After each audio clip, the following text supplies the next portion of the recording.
3 weeks before my brother's wedding, he sent me an email titled 5 Protectants for Your Attendance. I was 34, a senior compliance analyst in San Francisco, and apparently I needed permission to sit in the back of Caleb Voss's Napa wedding like a well-behaved family embarrassment. He wanted $38,000, my grandmother's sapphire bracelet, my phone surrendered at the ceremony, and a written apology saying his $92,000 debt was my misunderstanding. But the part he hoped I would not read was buried on page 4, where my name was being tied to a company I had never heard of. So I did not argue. I did not cry. I booked a flight to Bali and sent a walnut wedding gift instead. Caleb opened it in front of his bride, her wealthy father, my parents, and nearly 200 guests. He thought it was money. Then Sloan read the page with my forged signature, Chapter 1. The 5 conditions. The email came in at 11:38 on a Tuesday night, while the rest of San Francisco was already softening into fog and quiet windows. I was still awake at my kitchen table, barefoot, wearing the same gray sweater I had worn through 3 back-to-back compliance reviews at Northstar Asset Management. My laptop was open, my coffee was cold, and I was 1 paragraph away from finishing a report no one would thank me for, but everyone would panic without. Then my brother's name appeared at the top of my inbox, Caleb Voss. For a second, I thought it was another vendor link, another seating update, another reminder about the wedding weekend in Napa. Caleb was getting married in 3 weeks at Bellwether House, a restored estate surrounded by vineyards and the kind of old stone walls people paid too much money to photograph themselves in front of, but the subject line stopped me. 5 conditions for your attendance. I stared at it for a full 10 seconds, waiting for my brain to turn it into something less insane. Caleb was 37 years old. I was 34. We were not teenagers fighting over who got the bigger bedroom. He was not sending me rules for a family vacation. He was sending a formal email about whether I was allowed to attend his wedding. I clicked it because some part of me still believed there had to be a misunderstanding. There was not attached to the email was a PDF. It had numbered sections, clean margins, and the kind of flat, polished wording people use when they want cruelty to look organized. My parents were copied on the email. Lenora Voss, my mother 63 years old. Graham Voss, my father, 66. Neither of them had warned me. Neither of them had called first. Their names sat there in the CC line like quiet witnesses. Caleb wrote that, in order for me to attend his wedding to Sloan Mercer at Bellwether House, I needed to complete 5 conditions before the rehearsal dinner. The first condition was money. I was to transfer $38,000 into the wedding account within 72 hours. He called it a fair family contribution, as if fairness were something he could invoice. The second condition was a release. I was to sign a document forgiving the $92,000. Caleb had borrowed from me in 2017 to open his restaurant in Sacramento, the same restaurant that had closed 16 months later after he blamed the landlord, the permits, the chef, the economy, and everyone except himself. The third condition was the bracelet. I was to provide transfer paperwork for my grandmother Nadine's sapphire and diamond bracelet so Caleb could present it to Sloan at the rehearsal dinner as a Voss family heirloom for the bride. He had apparently promised her something he did not own. The fourth condition was humiliation dressed as logistics.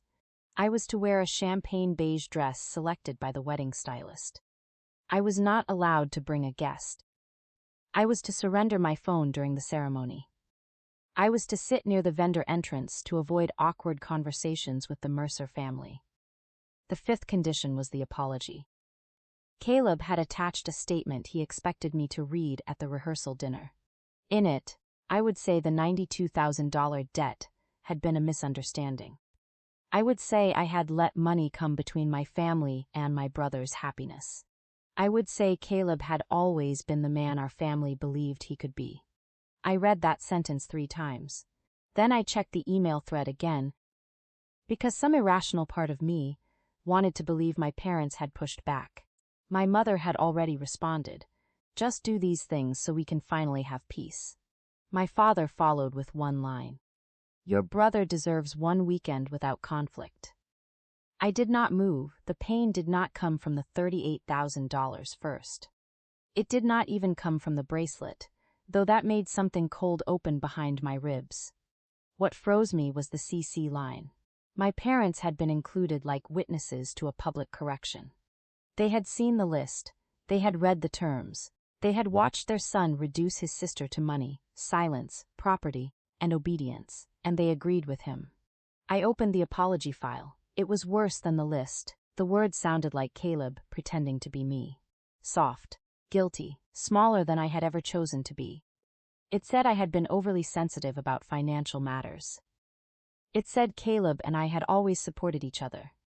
It said I regretted letting old resentment interfere with his joy. Old resentment. That was what he called a signed loan agreement. Years of missed payments. And a family that treated my bank account like a spare room anyone could sleep in. I closed the apology before I finished it. Then I opened the section about the bracelet again.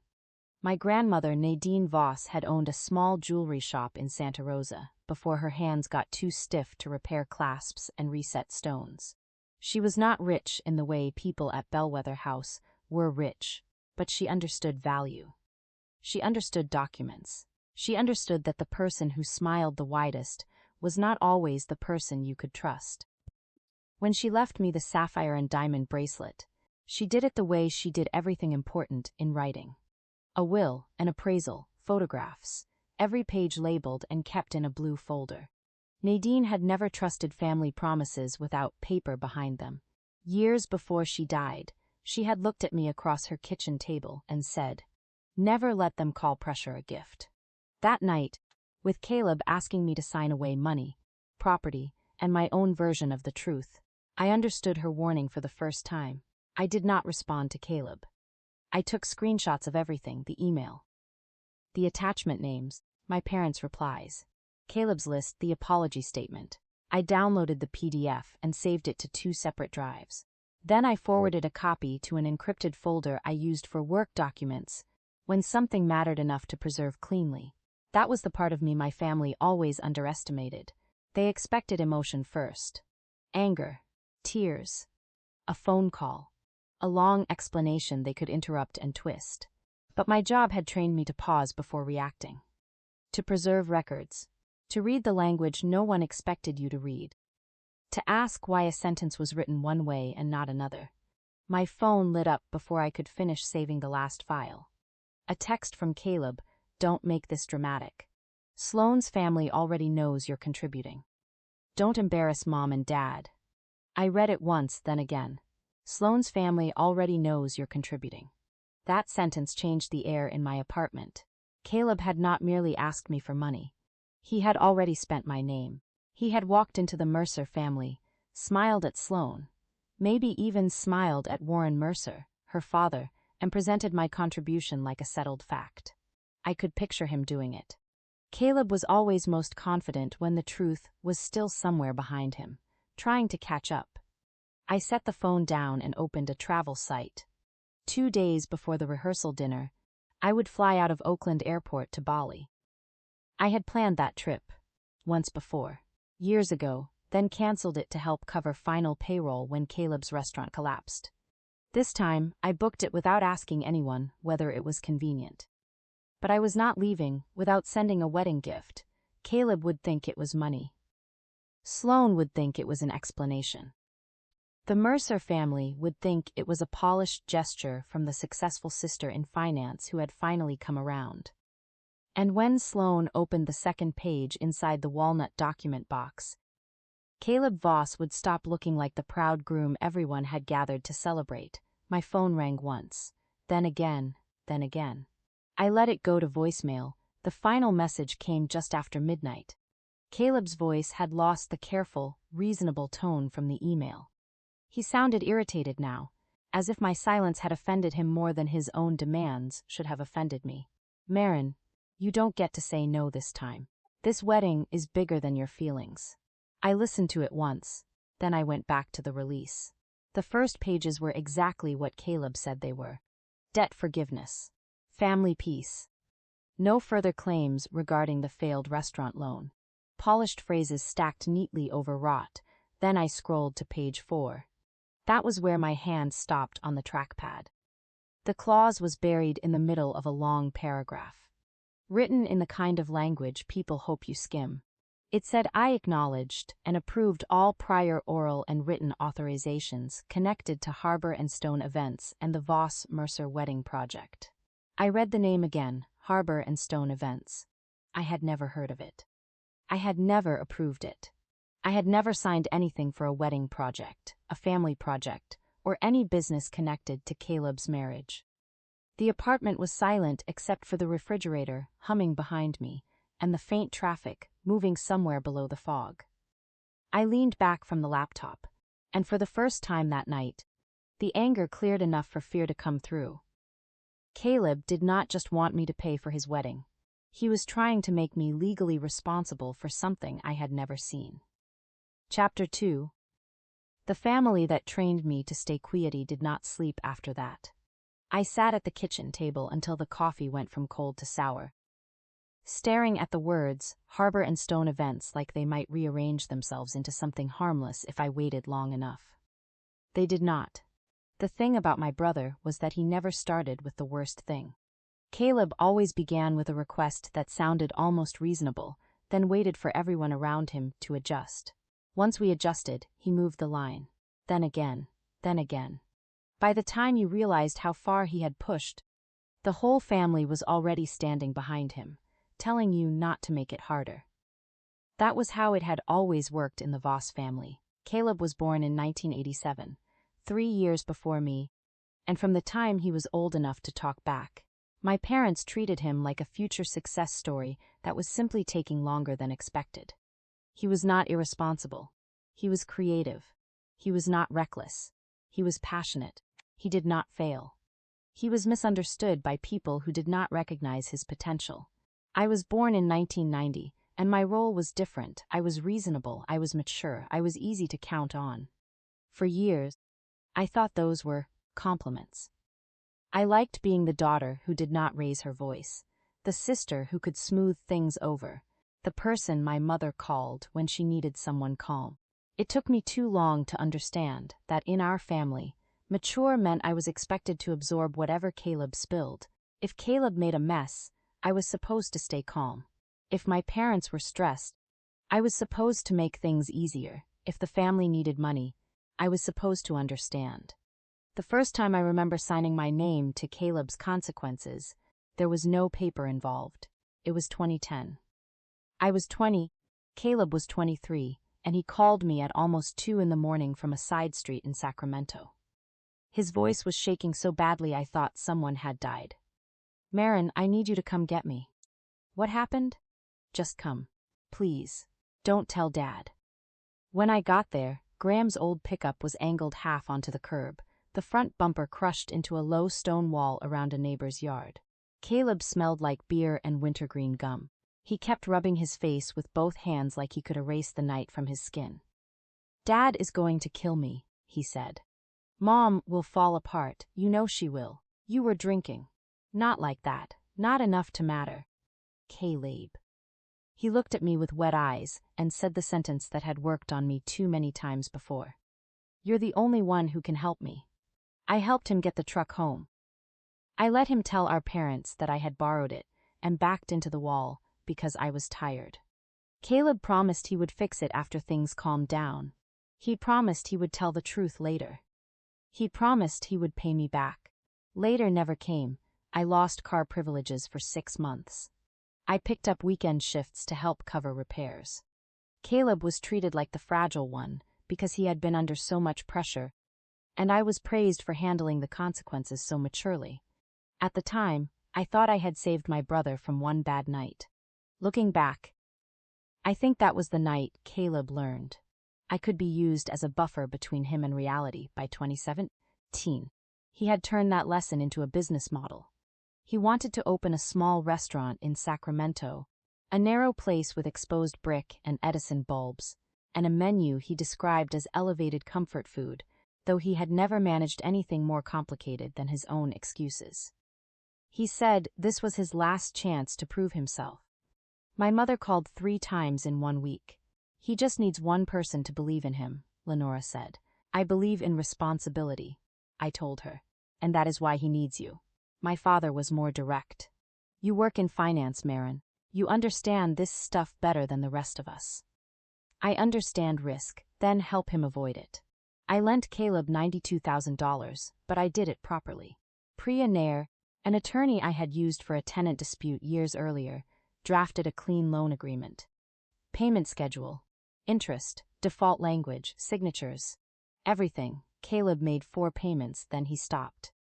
The restaurant closed 16 months later. Caleb blamed the landlord, the chef, food costs, Yelp reviews, the city permit office, and a market that did not appreciate vision. He did not mention the Porsche Cayenne lease. He did not mention the private parties he hosted for friends and did not charge for. He did not mention how often vendors called me because he had given them my number as his emergency contact. When I brought up the loan, my mother sighed like I had dragged a dirty plate into a room full of guests. Family doesn't keep score, my father added. You earn more than he does. Why do you need it back so badly? That question cut deeper than any insult Caleb had ever thrown at me, because it revealed the rule I had been living under my whole life. Caleb's needs were emergencies. Mine were requests for justification. The only person in our family who seemed to see it clearly was my grandmother, Nadine. Nadine Voss lived in Santa Rosa and had run a small jewelry shop before arthritis made the delicate work impossible. She was practical, almost stubbornly so. She kept receipts in labeled envelopes, appraisals in plastic sleeves, and handwritten notes on anything she thought people might argue over later. She used to tell me that people showed you who they were most clearly when something valuable was on the table. When she left me her sapphire and diamond bracelet, she did not rely on a family understanding. She left a will, an appraisal, and photographs tucked into a blue folder. At the time, I thought she was being overly careful. Now I understood that careful people are often the ones who have watched careless people take too much. Caleb saw the bracelet once when I wore it to dinner, on what would have been Nadine's 88th birthday. He leaned across the table and said, "Sloane loves vintage pieces like that." I remember smiling politely and tucking my wrist closer to my lap. I had no idea he was already converting my inheritance into his image. Sloane Mercer entered Caleb's life like a promotion he had not earned, but fully intended to use.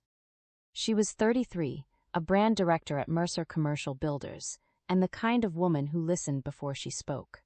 Her father, Warren Mercer, ran the company. Her mother, Claudia, sat on arts boards and charity committees. Her younger sister, Whitney, was her maid of honor. Sloane was not cruel.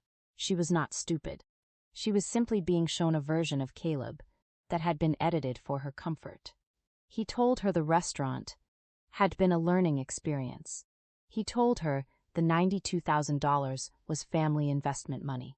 He told her I had supported him because I was his finance partner, because I worked at Northstar Asset Management, because I understood how families built things together. In the Mercer family, my name had become part of Caleb's credibility. That was what made the apology statement so dangerous. It was not just about making me look bitter or small. If I stood in front of Sloane, Warren, Claudia, and 2 rooms full of wedding guests and said the debt was a misunderstanding, Caleb would have witnesses. He would have me on record, shrinking the truth into something convenient. I forwarded everything to Tessa Rowe before sunrise. Tessa had been my best friend since college, and now worked as a corporate accounting manager, which meant she could smell bad paperwork through a screen. She called me less than 8 minutes after I hit send. "Do not sign anything," she said. I wasn't planning to. "No, I mean nothing. Don't reply. Don't warn him. Don't tell him what you noticed." My stomach tightened. "You saw page 4. I saw page 4, and I hate page 4. When did you last check your credit report?" "Not recently. Do it now." I logged into all 3 bureaus while Tessa stayed on the phone. My mortgage history looked normal. My credit cards were clean. My auto loan was boring. For one breath, I let myself hope this was only Caleb being dramatic with a badly written release. Then I saw the business inquiry. Pinnacle Bridge funding. 5 months earlier. Connected to an entity called Harbor and Stone Events. Tessa. I'm here. I don't know this company. Search the registry. I opened the California Business Registry and typed in the name with fingers that had started to go numb. Harbor and Stone Events LLC appeared immediately. Managing member, Caleb Voss. My name was not listed publicly, but the inquiry was tied to my old San Francisco apartment, the one I had not lived in for almost 2 years. Tessa went quiet for 1 second too long, then she said, very softly, call Priya. Now. I kept staring at the screen, at the company name I had never heard, the address I no longer lived at, and the brother who had apparently built something in the dark and then asked me to sign the light over it. Caleb did not just want me to forgive an old debt. He wanted me to approve the past of a company I had never known existed. Chapter 3. Page 4. I called Priya Nair before the sun came up, because there are moments when panic feels useless, unless you hand it to someone who knows what to do with it. Priya was 42, sharp in the way good attorneys are sharp, not loud, not theatrical, just precise enough to make everyone else in the room feel careless. She had drafted Caleb's restaurant loan agreement in 2017, back when I still believed paperwork could protect me from family. Her voice was calm when she answered. Maren, tell me what you have. I sent her everything. The email with the 5 conditions, the release, the apology statement, Caleb's text about Sloane's family, already knowing I was contributing, the credit inquiry, the California registry page showing Harbor and Stone Events LLC with Caleb listed as managing member. Priya did not interrupt while she read. That silence made my kitchen feel smaller. Then she said, Page 4 is the problem. I thought page 4 was insane. It is, but it is also written with a purpose. She walked me through the clause slowly. The language said I acknowledge prior oral and written authorizations connected to Harbor and Stone Events and the Voss-Mercer wedding project. It did not say what authorizations. It did not list dates. It did not attach documents. It was vague in the exact way vague language becomes dangerous. Could it make me responsible? I asked. If there is fraud, it does not erase the fraud, Priya said. But it could muddy the water. Caleb could argue you knew about the company, that you verbally approved something, that the wedding expenses were part of a family project. Even if he loses, he buys time. He creates confusion. Confusion. That had always been Caleb's favorite room to hide in. Once Priya said it, the 5 conditions stopped looking like a tantrum and started looking like design. The $38,000 was not a gift. It was a plug for a hole in the wedding account. The release was not peace. It was a shield for Harbor and Stone. The bracelet was not tradition. It was proof that the Voss family had heirlooms, history, something elegant enough to belong beside the Mercers. The beige dress, the vendor entrance, the surrendered phone, all of it was not etiquette. It was containment. I was supposed to be present enough to validate him, and silent enough not to correct him. And the apology at the rehearsal dinner was not about hurt feelings. It was a witness statement disguised as sisterly love. Caleb had not sent me conditions because he was stressed about a wedding. He had sent them because his lie had grown too large to stand without my signature. Priya contacted Pinnacle Bridge Funding's fraud department. By late morning, a man named Kyle Brenner called from their investigation team. Priya stayed on the line, and I sat at my kitchen table with a legal pad open, writing down every word like my hand could keep me from shaking. Kyle confirmed that Harbor and Stone Events LLC had an active business credit line. I had been listed as personal guarantor. The original limit was $125,000. It had been increased to $148,750. Almost all of it had been used. For a moment, I could not speak, Kyle continued. The applications included a scan of my old driver's license, tax returns. I had given Caleb in 2017 to support the restaurant paperwork, an e-signature that resembled the signature from the original loan agreement, my former San Francisco apartment address, and an old email account I had once used for the restaurant documents. That hurt worse than the number. Caleb had not stolen my information from some faceless breach. He had gone back to the files I gave him when I trusted him. He had turned my help into raw material. The transaction history came next. Bellwether house deposit. Floral designer. Private shuttle service for wedding guests. Wedding media vendor. Jewelry deposit. Porsche Cayenne lease. Caleb's personal credit card. A small fee to Owen Pike, an old friend of Caleb's who had apparently connected him with a vendor network and an online lender. Every charge made the wedding feel less like a celebration and more like a crime scene with flowers. Priya's warning was firm. You do not post this. You do not send accusations to the guest list. You do not blast the family group chat. I wasn't planning to, I know. But I need you to hear it. If anything is sent, it goes only to people with a direct reason to see it, and it contains documents, not commentary. By noon, I had frozen my credit, changed every financial password I had, and started an identity theft report.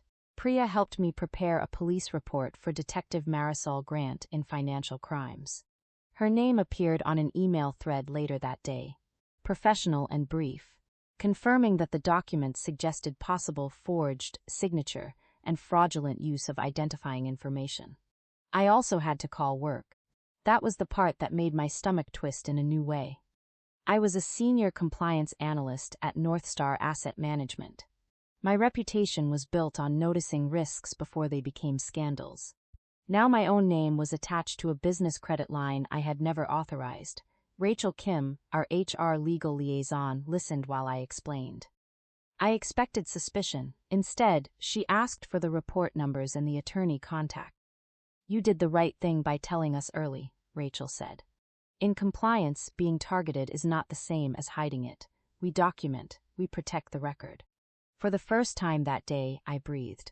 While Priya and I were gathering documents, Sloan was asking questions on the other side of the wedding. I learned later that Eli Mercer, a CPA on Warren Mercer's accounting team, had started checking vendor payments because Sloan asked why Caleb kept mentioning a delayed family contribution from me. Eli found several payments tied to Harbor and Stone events. Caleb had described it as a family investment vehicle, with me quietly supporting the project. Then Sloan emailed me. Caleb says you agreed to contribute $38,000, and the transfer is delayed because you're upset about seating. Is that accurate? I sent it to Priya before I answered. She called me back 2 minutes later. Short, factual, no emotion. So I wrote, I did not agree to provide wedding funds. I did not authorize any loan or guarantee for Harbor and Stone events. My attorney is disputing documents carrying my name. Ask Caleb to show you the original authorization he claims I signed. Sloan did not reply. Caleb did. He called 11 times in an hour. I let every call go to voicemail. My mother left one too, her voice tight with panic. Maren, you are making Sloan nervous. Do you understand what you are doing to your brother? My father texted, whatever you told that girl, fix it. Then Tessa forwarded me screenshots from my cousin Maren Voss Bennett. They were from the wedding group chat. Caleb had written that, I always got dramatic first, but I understood family loyalty before personal feelings. He said my gift would be enough to help with a down payment after the wedding. He told everyone to clap when the box was opened so I would feel included even though I could not attend. That was the moment I almost canceled the courier. Priya could handle everything through formal channels. The lender was already involved. My workplace was documented. The police report was moving. The safest thing, the cleanest thing, would have been to let the attorney speak. But then I looked at Caleb's message again. He was using my silence as consent in real time. If I stayed quiet, tomorrow he would stand in front of both families and turn that quiet into proof. So I prepared the box. It was walnut, heavy, polished, and simple. On the lid, I had one line engraved, for the future you built. Inside, I placed a short letter to Caleb. He had given me 5 conditions. I had only one. He would never again use my name, my money, my signature, my property, or my silence. I added the identity theft affidavit, the denial of the guarantee, the guarantor form with the forged signature, the page claiming I had a false 30% ownership interest. The transaction history tied to the wedding vendors, the notice for the $92,000 debt, and a preservation notice instructing him not to delete texts, emails, business files, or financial records. There was a separate envelope for Sloan. Inside that, I placed the photo of Nadine's sapphire and diamond bracelet, the appraisal, the copy of the will, and a small empty velvet box. The real bracelet was not going anywhere near Caleb. It was secured with my attorney. The note to Sloan was only one sentence. Caleb promised you something he never owned. The night before my flight, my father came to my apartment. He looked older in the hallway, but not softer. You have 24 hours to stop behaving like a victim, Graham said. Did Caleb tell Warren Mercer the $38,000 was already coming from me? My father looked away. That was answer enough. He needed the Mercers to see that our family was participating, he said. You know how people like that think. What about the $92,000 he owes me? His face hardened with the old familiar disappointment. You earn more than he does. Why do you need that money so badly? I did not argue. I did not explain what debt meant, what theft meant, what it felt like to be treated as a family emergency fund with a pulse. I opened the door wider. You need to leave. Graham stared at me like he did not recognize the daughter who used to absorb the room for him. This wedding will divide this family forever. No, I said. This family divided itself every time you asked me to pay for what Caleb did. I'm just not standing on the side being sacrificed anymore. He left without another word. I locked the door behind him, looked at the walnut box on my table, and booked the car to Oakland Airport. For once, I was not running away from my family. I was leaving the role they had assigned me. Chapter 4. The gift presentation. By the time my plane lifted out of Oakland, California was a dark strip of lights under the wing, and my phone was already filling with messages I did not open. I was not leaving because I was scared of Caleb. I was leaving because if I stayed within driving distance, my mother's crying, my father's disappointment, and Caleb's threats would all become doors. People expected me to walk back through. They knew how to make my body react before my mind could object. They knew which words made me feel responsible. Family. Peace. One weekend. Your brother. So I crossed an ocean. 2 days before the rehearsal dinner, I landed in Bali with a carry-on, a folder of document scans, and a silence in my chest that did not feel peaceful yet, only unfamiliar. In Ubud, the mornings were warm and green, with scooters moving past stone walls and offerings set carefully on sidewalks. My hotel room had white curtains, a narrow balcony, and enough distance from California that I could finally hear my own thoughts over my family's panic. The voicemails started before breakfast. My mother's came first.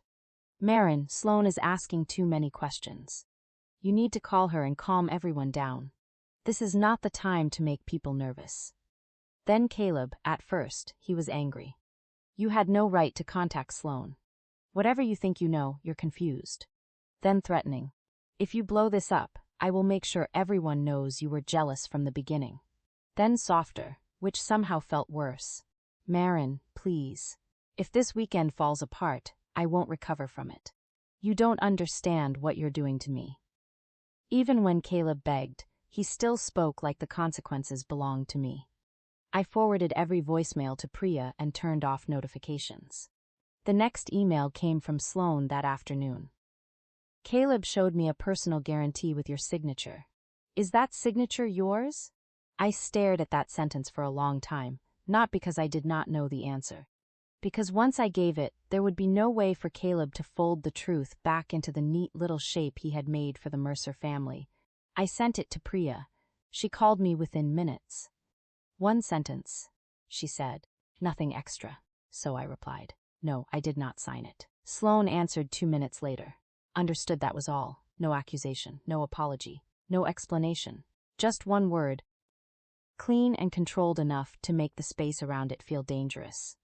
I did not know whether she believed me. I did not know what Warren Mercer already knew. I did not know how much Caleb had shown her or hidden from her. But I knew the walnut box was already on its way to Bellwether House. The rehearsal dinner went on without me. I learned pieces of it from Tessa, who heard from my cousin Mara, who was still trapped in the wedding group chat like a witness at a slow accident. Caleb told guests I had a confidential work emergency. He said I was devastated to miss the weekend, but that I had sent a major family contribution. Aunt Carol repeated my mother's favorite line, that I was difficult at first, but always came around in the end. That was the version of me Caleb needed, difficult, then obedient, absent, but useful, silent, but still funding the room. Drew Halpern, the wedding coordinator at Bellwether House, asked Caleb if he was sure he wanted to keep the gift presentation between dinner and cake cutting. Caleb said yes. He wanted the microphone set near the gift table. He wanted Sloane beside him. He wanted Warren and Claudia there too. He wanted Whitney close enough for photographs, that mattered. I did not send the box to the guest list. I did not post the documents online. I did not call a reporter or ask anyone to make a scene. The box was addressed to Caleb and Sloane. Caleb chose the stage. The next morning, before the ceremony, Eli researcher told Warren that Pinnacle Bridge Funding had contacted legal counsel about a dispute from someone named Maren Voss. Warren did not explode. Men like Warren Mercer did not need to raise their voices to change the temperature of a room.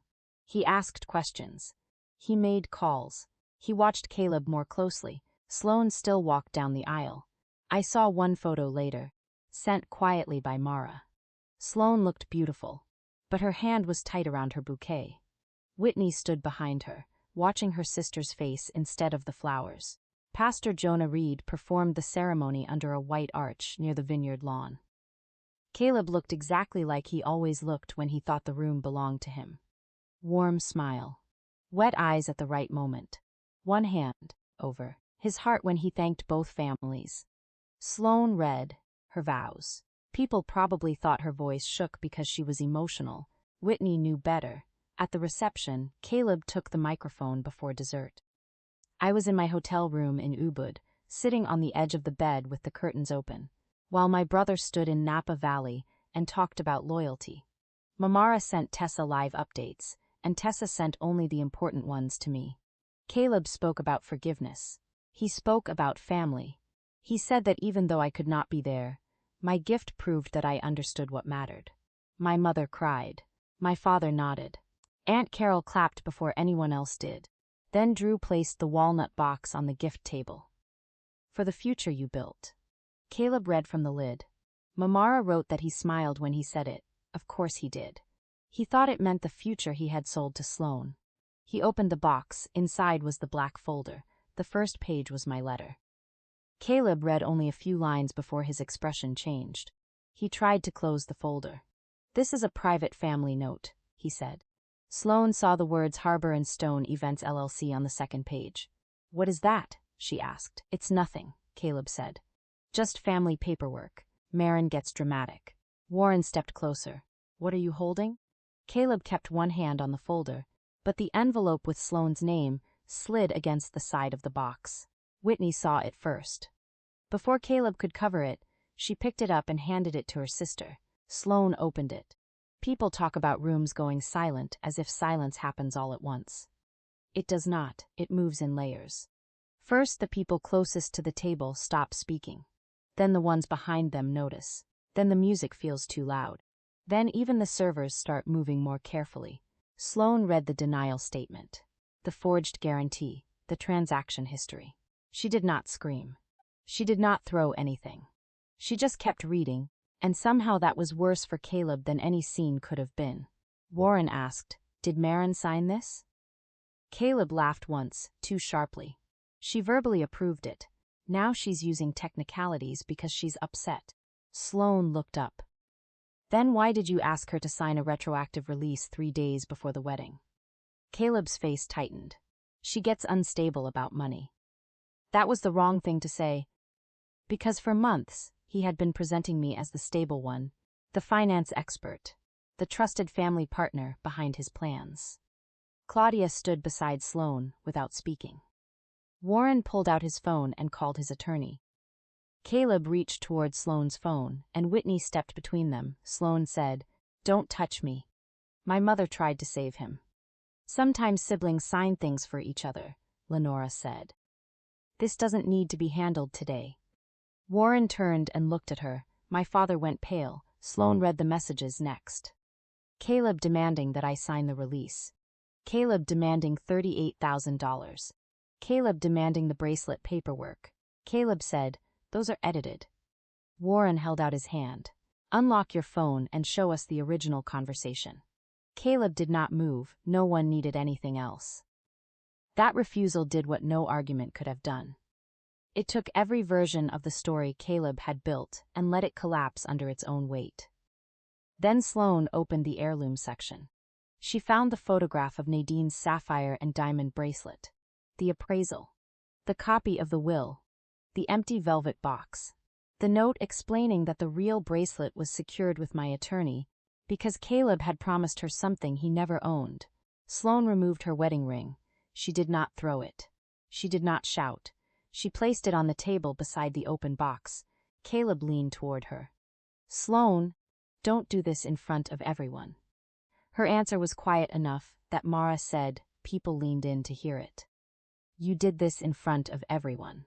After that, the reception came apart without needing permission. Drew had the band stop after one set. Speeches were canceled. The cake was never cut. Some guests left. Others stayed because people always pretend they are not watching while making sure they miss nothing. Landon Price, the wedding media vendor, shut off his camera when Warren told him to stop recording. Caleb moved from table to table, trying to tell people I had fabricated documents because I wanted control. But Eli checked the state registry on his phone and confirmed I was not listed as managing member of Harbor and Stone. Warren received a call from his attorney, confirming Pinnacle Bridge funding. Was already reviewing a disputed personal guarantee. Then Sloane walked out of the ballroom with Claudia and Whitney. No ring, no speech. No backward glance. Caleb remained beside the open walnut box with the microphone still half-lived near his hand. In his panic, he forgot who could hear him. "Her family can cover this," he said. That's what families do. For the first time, the sentence my family had used on me for years was spoken in a room Caleb could not control. Outside the Voss family, it did not sound like love, it sounded like a confession. Chapter 5. The Cost of Silence. Woke up in Ubud to 47 missed calls, and a phone screen so crowded with names that for a moment I thought something worse had happened. Then I read my mother's first text. "Call Sloane and tell her this was a misunderstanding." Not "Are you okay?" Not "Did Caleb really forge your name?" Not even "I am sorry." Just a command to clean up the mess before the wrong people saw too much of it. That was when the last small part of me, that still expected my mother to choose me, finally went quiet. My father's first voicemail was angry. He said I had humiliated the family, that I had destroyed Caleb in front of people who mattered, that I had taken a private issue and turned it into a public punishment. His second voicemail was different. It was shorter, lower, afraid. "Maren, the lender called me." Pinnacle Bridge funding. Why would they call me? I sat on the edge of the bed in my hotel room, watching morning light move across the floor, and I understood before he did. Caleb had not only used me, he had used them too. Months earlier, Graham had signed what Caleb called a venue reservation support letter. Caleb told him it was just a formality for Bellwether House, something to show that the Voss family supported the wedding weekend. My father had signed it because he trusted his son, and because Caleb had trained him the same way he had trained all of us. Make it sound urgent. Make it sound temporary. Make refusal feel like betrayal. Later, Graham's attorney found an attached schedule, suggesting that my parents' home equity could be considered backup support if Harbor and Stone could not meet its obligations. That was the first real consequence my parents felt. Not when I was humiliated. Not when my name was forged. Not when $92,000 was treated like an inconvenience. Only when Caleb's reach touched their house did they understand that he did not see me as uniquely disposable. He saw anyone who trusted him as available. I did not call them. I sent one message through Priya: hire your own attorney. Do not destroy any documents. All communication with me goes through counsel. Then I put my phone face down and went outside. For a few hours, Bali was almost rude in its beauty. The air smelled like rain and flowers. Scooters passed in bright little bursts of noise. People placed offerings carefully on stone steps, as if gratitude was something worth doing with both hands. I thought about how many years I had confused sacrifice with love, because my family had taught me that the person who gave the most had the least right to complain. Back in California, the consequences did not arrive like lightning. They arrived like paperwork, one document at a time. Pinnacle Bridge funding froze the Harbor and Stone events account. Through Priya, Kyle Brenner confirmed that I was being temporarily removed from guarantor status while the investigation continued. Detective Marisol Grant received the lender files and added them to the report for forged signature, fraudulent use of identifying information, and false statements on a lending application. Priya filed a civil action to recover the $92,000, along with legal fees and damages tied to the identity theft. Owen Pike cooperated once he realized Caleb had used him as a convenient middleman. A Landon Price provided invoices showing that part of the wedding had been paid through Harbor and Stone. The Mercer side moved just as quietly and just as firmly. Warren cut Caleb off from every business development opportunity he had hinted at inside Mercer Commercial Builders. Eli completed an internal memo showing that Caleb had described me as a family finance partner without my authorization. Claudia stopped taking Lenora's calls. Sloan petitioned for annulment based on fraud and misrepresentation. It took months, because real legal endings rarely happen in one dramatic afternoon. Her attorney documented the hidden debt, the forged guarantee, the false source of wedding funds, and the way Caleb had used my name to make himself look stable before the marriage began. Eventually, the marriage was legally unwound, and Sloan walked away before Caleb could tie her future to his debt. Caleb's messages came in waves. The first wave was rage. You planned this because you wanted Sloan to leave me. Then pity. I hope Bali was worth destroying your only brother. Then bargaining. I'll forgive you if you withdraw the fraud claim and tell Sloan you verbally approved the guarantee. I forwarded everything to Priya and did not answer. A week later, he left a voicemail crying. He said he could lose his condo, his career, his marriage, his Porsche. He asked how I could live with myself. I listened once, not because I missed him, not because I felt guilty, because I needed to hear the shape of it clearly. Caleb still believed the problem was not what he had done. The problem was that someone had stopped absorbing it for him. Then I blocked him. The legal process carried on through the end of 2025. Caleb accepted a plea agreement related to the forged signature, fraudulent use of identifying information, and false statements on the lending application. Because he had no prior convictions and agreed to restitution, he avoided prison, but he received supervised probation, community service, financial ethics counseling, and restrictions on managing business or client funds for a period of time. His Sacramento condo was sold. The Porsche Cayenne lease disappeared. The proceeds helped repay part of the credit line and part of the old restaurant loan. Harbor and Stone Events was dissolved. The successful son my parents had defended for years vanished, and in his place was a man with court dates, payment schedules, and no room left to hide behind potential. My mother still tried. At first, Lenora said Caleb had lost enough. She said my lawsuit was unnecessary now that everyone knew the truth. I told her losing things obtained through fraud was not unfair.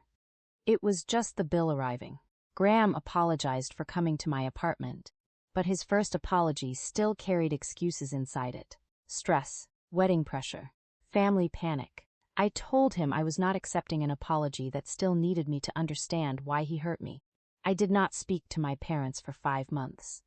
During that time, they hired their own attorney, answered questions from the lender, and sat with the fact that they had signed things for Caleb because they had never required him to become trustworthy.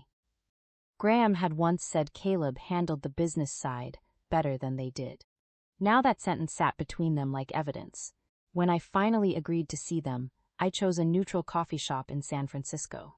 Not their house. Not mine. Lenora looked smaller. Graham looked tired in a way anger could not cover. I did not go there to punish them. I went there to set terms. No messages from Caleb. No asking me to reduce restitution. No using the word family when you mean money. No coming to my apartment without permission.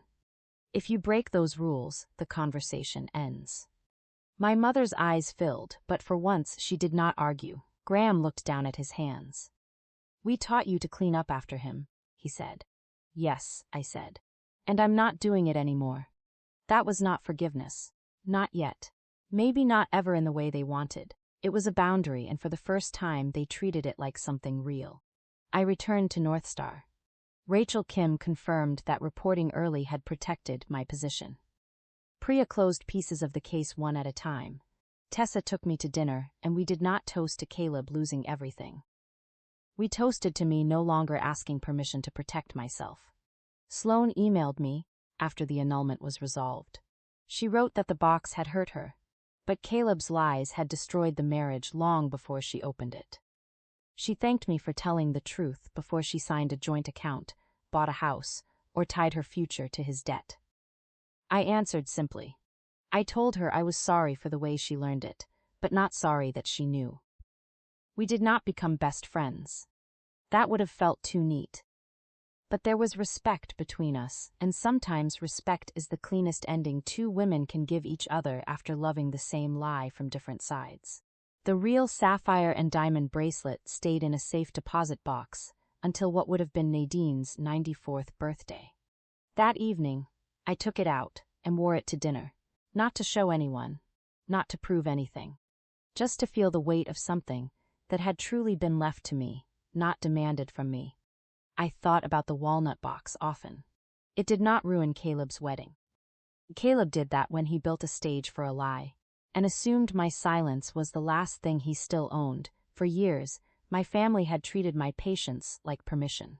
They mistook my quiet for weakness, my income for obligation, and my love for something they could withdraw unless I obeyed. But I did not win because Caleb lost. I won because, for the first time in my life, my family handed me a list of conditions for belonging. And I did not complete a single one. I walked away, and everything they had built on my silence had to stand on the truth. So tell me, do you think I went too far by letting the truth come out at the wedding? Or did Caleb choose the stage for his own collapse? And if your family demanded money, silence, and humiliation as the price of belonging, which condition would make you walk away?